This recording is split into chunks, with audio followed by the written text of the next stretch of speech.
দর্শক দেখুন নতুন কি খবর। সেটা হচ্ছে যে পাকিস্তানমুখী তালিবান সেনা প্রায় 15,000 পাকিস্তান বর্ডার মুখী। আপনারা ভিজুয়াল দেখছিলেন, সেটা কিন্তু শুরু হয়েছে। কেন এই ব্যাপার, কেন এই তালিবানি সেনাদের ওদিকে যাওয়া, দর্শক সে ব্যাখ্যাতে আমি আসছি। প্রিয় দর্শক, আমি শফিকুল ইসলাম এবং আপনারা দেখছেন আরামবাগ টিভি। যেটা খবর দর্শক, সেটা হচ্ছে পাকিস্তান বিমান হামলা করেছে আফগানিস্তানে। বিমান হামলা করে এই সব ক্ষয়ক্ষতি করে দিয়েছে আফগানিস্তানের।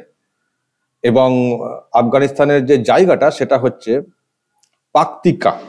পাকতিকা প্রদেশ এবং জেলার নাম হচ্ছে বারমাল জেলা।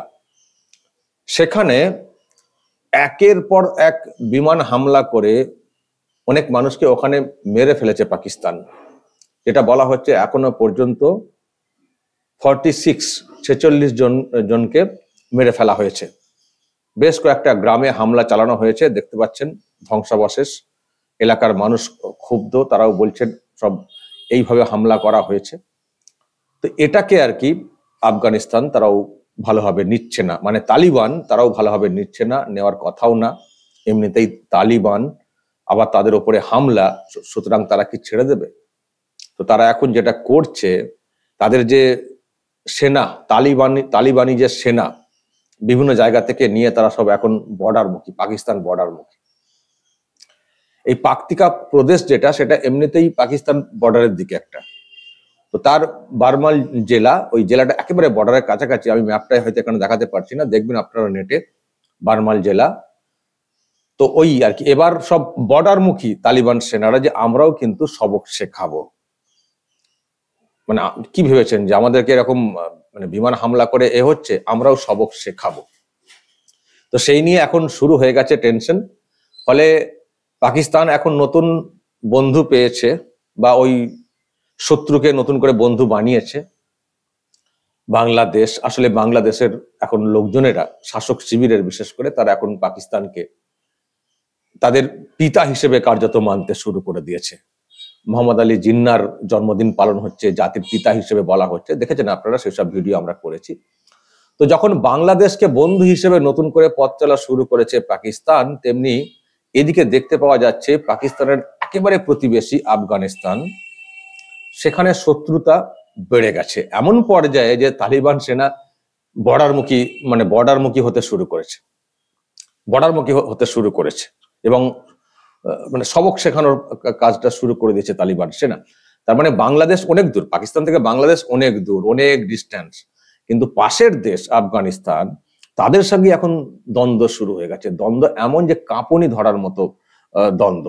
কারণ দেখতেই পাচ্ছেন তালিবান সেনা একেবারে সব ফোর্স নিয়ে পাকিস্তানের ঢোকার যেন চেষ্টা, বা বর্ডারে এসে সেখান থেকে গোলাগুলি বর্ষণের একটা চেষ্টা। ফলে এটা একটা বাড়তি টেনশন পাকিস্তানের কাছে এবং খুবই উদ্বেগের আমার ধারণা। এখন সেটাকে কিভাবে সামলায় পাকিস্তান, সেটা দেখতে হবে। কিন্তু আমি যেটা বলছিলাম যে কারণটা কি, কারণটা দর্শক যেটা বলা হচ্ছে, কেউই তো ভালো না। যেটা বলা হচ্ছে যে এই পাকিস্তানের মধ্যে, এই আফগানিস্তানের মধ্যে একটা গোষ্ঠী রয়েছে, যেটাকে পাকিস্তান বলছে যে জঙ্গি গোষ্ঠী। পাকিস্তান এটাকে বলছে জঙ্গি গোষ্ঠী, এবং সেটার নাম হচ্ছে, আমি সেটার নামটা আপনাদেরকে একটু বলি, সেটার নাম হচ্ছে টিটিপি, তেহরিকি তালিবান পাকিস্তান। যেটা পাকিস্তানের বক্তব্য যে এরা পাকিস্তানি সেনাদের উপরে হামলা চালায়, আর এই যে গোষ্ঠী, একে বাড়তে সাহায্য করছে, মদত দিচ্ছে আফগানিস্তান। সেই জন্য পাকিস্তান বিমান হামলা করেছে যে আমাদের উপরে আক্রমণ, বিমান হামলা। এতেই খেপে গেছে তালিবানিরা। তাদের বক্তব্য, আমাদের দেশে এরকম হামলা, এরকম লোকজনদেরকে মেরে ফেলা, আমরাও সবক শিখিয়ে ছাড়বো বলে তারা এখন বর্ডারমুখী। আমি জানি না শেষটা কি হবে, শেষ পর্যন্ত কি দাঁড়াবে, কিন্তু এটুকু পরিষ্কার, দুই দেশের মধ্যে টেনশন। ভাবুন, পাকিস্তান ভার্সেস তালিবান, পাকিস্তান ভার্সেস তালিবান, এখানে অন্য কিছু বললে কিন্তু হবে না। পাকিস্তান ভার্সেস তালিবান, নিজেদের মধ্যেই সব গন্ডগোল। পাকিস্তান তালিবান তারা একসঙ্গে চলতে পারছে না, তারা একসঙ্গে চলতে পারছে না। একটা সময় তালিবানকেও তো মদদ দিয়েছে পাকিস্তান, সেটা তো আপনারা জানেন। ফলে এখন এবার চলো নিজেদের মধ্যে লড়াই করো, লড়াই করো, এখন শুরু হয়ে গেছে। আবারও বলছি, দুই দেশের ব্যাপার স্যাপার নিয়ে আমরা খুব বেশি ইন্টারেস্টেড নই। আর দুই দেশের সরকার, সরকার পক্ষ, শাসক শিবির যেভাবে চলে সেই সব নিয়ে আমাদের মনে অনেক প্রশ্ন রয়েছে। তো সেটা অন্য, কিন্তু এখন দেখছি দুজনেরাই এরকম করছে। এ ওকে বিমান হামলা করছে, ও পাল্টা ফোর্স নিয়ে চলে এসছে বর্ডারে। তো এই হচ্ছে ওদিকের অবস্থা। মাঝখানে পড়ে গেছে দেশ, আমাদের ভারত, আমাদের দেশ। একদিকে বাংলাদেশ, ওইসব চলছে, নিজেদের মধ্যে এরকম গন্ডগোল, সরকারকে উৎখাত করে যা সব হচ্ছে আপনারা দেখছেন। তার পাশে মায়ানমারে ওইসব চলছে, আপনারা শুনছেন, দেখছেন। এদিকে পাকিস্তান, আফগানিস্তান লেগে পড়েছে। তো মাঝখানে আমাদের দেশকে ঠিক রাখতে হবে। সেই ঠিকটা রাখার জন্য দেশের সরকারও খুব কড়া দৃষ্টি দিয়েছে, আপনারা দেখতে পাচ্ছেন। আপাতভাবে যেটা চেষ্টা চলছে, অনুপ্রবেশ আটকানো বা অনুপ্রবেশ যেখানে যা হয়ে রয়েছে সেগুলোকে চিহ্নিত করে ব্যবস্থা নেওয়া, নতুন করে যাতে না ঢোকে সেই ব্যবস্থা নেওয়া, এইসব আমাদের সরকার পক্ষ করছে। চতুর্দিকে যা সব শুরু হয়ে গেছে, খেই একে অপরের সঙ্গে যা শুরু হয়ে গেছে, তো এবার তার মধ্যে দেশকে সুরক্ষিত রাখা সেটা একটা বড় চ্যালেঞ্জের। তো সেই চেষ্টা করছে আমাদের দেশ। এবং আমার যেটা বলার, সবসময় যেটা আমি বলে থাকি, যে এই দেশকে এইরকম অবস্থায় রাখা, ঠিক মতো করে রাখা, এটা যেহেতু একটা বড় চ্যালেঞ্জের, এখানে যারা আমরা ভারতীয়, যারা আমরা ভারতে আছি, আমাদের প্রত্যেকের দায়িত্ব এতে হেল্প করা। যখনই দেখা যাবে যে আশপাশ থেকে কোনো অনুপ্রবেশ হচ্ছে, বা এখানে বসে হয়তো ভারতীয় কিন্তু মনটা ওই পাকিস্তানি বা বাংলাদেশি, তাদের বিষয়ে নজর রাখা। তাদের বোঝা উচিত না, তাদেরও বোঝা উচিত যে যাদের সমর্থনে আমরা কথা বলছি তারা তো নিজেরাই নিজেদের মধ্যে মারামারি করে মরে যাচ্ছে। যাদের সমর্থনে কথা বলছি তারা নিজেরাই নিজেদের মধ্যে মারামারি করছে। তো আমরা তো অনেক ভালো আছি তুলনায়, এখানে আমরা তো তুলনায় অনেক ভালো আছি। তো আমরা ভালো থাকি না, ভালো থাকতে দিই না, ভালো থাকার ক্ষেত্রে আমরা সহযোগিতা করি না। আমরা কেন বাংলাদেশ, পাকিস্তান, আফগানিস্তান নিয়ে ওইসব নিয়ে তাদের সপক্ষে কথা বলে কেন মাথা আমরা খারাপ করতে যাব? ঠিক থাকি না, আর অনুপ্রবেশকে আটকানোর চেষ্টা করি না। সবসময় একটা ভাবতে হবে। আমি দেখি কেউ কেউ বলেন, আপনি মুসলিমদের অনুপ্রবেশ হলে এত কথা বলেন কেন? আরে মুসলিম হোক আর হিন্দু হোক, খ্রিস্টান হোক, যাই হোক, অনুপ্রবেশ মানে কেন হবে? অনুপ্রবেশ কেন হবে? আর আমি একটা কথা বলেছি, আজও বলছি, মানে ভুল ধারণা ভাঙার জন্য, অনেকের ভুল ধারণা এখনো রয়েছে। বলা হচ্ছে যে হিন্দুরা এলে কোনো সমস্যা নেই, মুসলিমরা এলে কেন সমস্যা? আর আপনি কেন মুসলিমদের হয়ে বলছেন না? তাহলে আপনি কি মুসলিম? এটা দেখে আমাকে কেউ কেউ বলেন। আমি বুঝে উঠতে পারি না আজও পর্যন্ত তাদেরকে, যে এটা ভুল ব্যাখ্যা। ডিপলি ভাবুন বিষয়টা। অন্যদেরকে অ্যালাউ করা হয় কেন?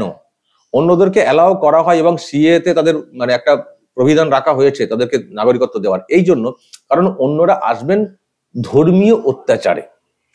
অন্যরা আসবেন কিসের অত্যাচারে? ধর্মীয় অত্যাচারে। আর মুসলমানরা তো ধর্মীয় অত্যাচারে আসবেন না। কেন আসবেন? পাকিস্তান, আফগানিস্তান থেকে ধর্মীয় অত্যাচারে কেন তারা আসতে যাবেন? তারা আসবেন অন্য ধান্দাতে। তো অন্য ধান্দাতে এলে আমরা কেন থাকতে দেব? অন্য ধান্দায় এলে আমরা কেন থাকতে দেব? তোমরা ভালো থাকার জন্য দেশ নিয়েছো, আলাদা করে থাকার জন্য থাকো সেখানে। তো তুমি আবার এখানে এসে ঢুকবে কেন?